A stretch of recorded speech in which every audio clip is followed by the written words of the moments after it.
Mali waa dal dhaca galbeedka Afrika kuna fidsan gudaha qaaradda. Waa dal xiran oo aan lahayn wax bad ah, cimilo ahaanna waa dal kululintiisa badan. Dhanka waqooyi ee dalkan waxaa dhaca saxaraha ugu weyn ee qaaradda Afrika, halka dhanka koonfurta uu yahay dhul cagaaran oo la beerto, kuna tiirsan biyaha webiga Niger oo ah halbowlaha ugu weyn ee dalkan. Taariikh ahaan Mali waxaa soo maray dhowr boqortooyo sida boqortooyadii Mali oo loogu magac daray waddanka, maadaama ay ahayd boqortooyo kulansatay dhaqaale iyo aqoonba.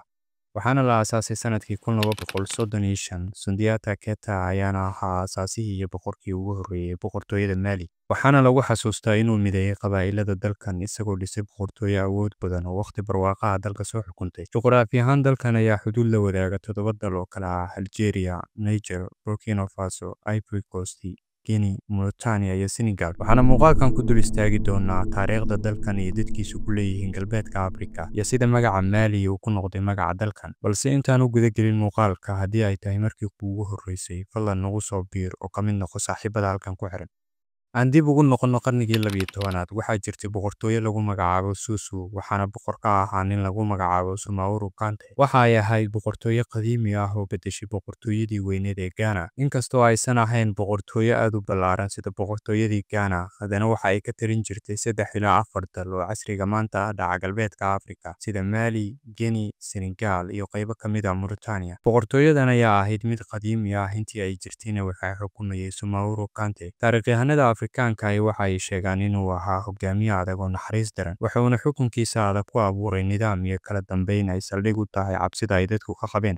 intii uu socday ololihii uu dhulka kula wareegayay, Soumaoro Kante waxaa gacantiisa gashay gobollo iyo magaalooyin fara badan oo ku yaalay waqooyiga iyo galbeedka Afrika, kuwa oo intooda badan horey u hoos iman jiray boqortooyadii Ghana. Soumaoro Kante si uu u maamulo ganacsiga, dahabka iyo badeecadaha kala duwan ee ka dhex socday Ghana iyo muslimiintii waqooyiga Afrika, waxa uu la wareegay magaalada caasimadda ah ee Kombi oo ahayd marin muhiim ah oo saldhig u ahaa boqortooyadii Ghana, sidoo kalena ahaa xudunta ganacsiga, meel ay iskaga xirmaan ganacsatada Soninka iyo muslimiintii waqooyiga Afrika. qabsashadii Kombi kadib, Soninka oo ah dadka asaliga ah ee Ghana iyo ganacsatadii waqooyiga Afrika ayaa ka guuray Kombi, waxayna xarumo ganacsi ka samaysteen magaalooyinka Dajane iyo Walata, waxaana ay magaalooyinkaas bedeleen caasimadii hore ee Ghana iyagoo noqday xarumaha ugu waaweyn ee ganacsiga dadka madow. sababta guuritaanka dadka Soninka iyo muslimiintii waqooyiga Afrika ay uga guureen magaalada Kombi waxa ay ahayd in hogaamiyaha Soumaoro Kante uu ahaa mid naxariis daran una raacdo kalitalisnimo iyo dabeecad qalafsan, waana tan sababtay in ganacsatadu ka guuraan magaalada Kombi. intaas wixii ka dambeeyay, Soumaoro waxa uu sii waday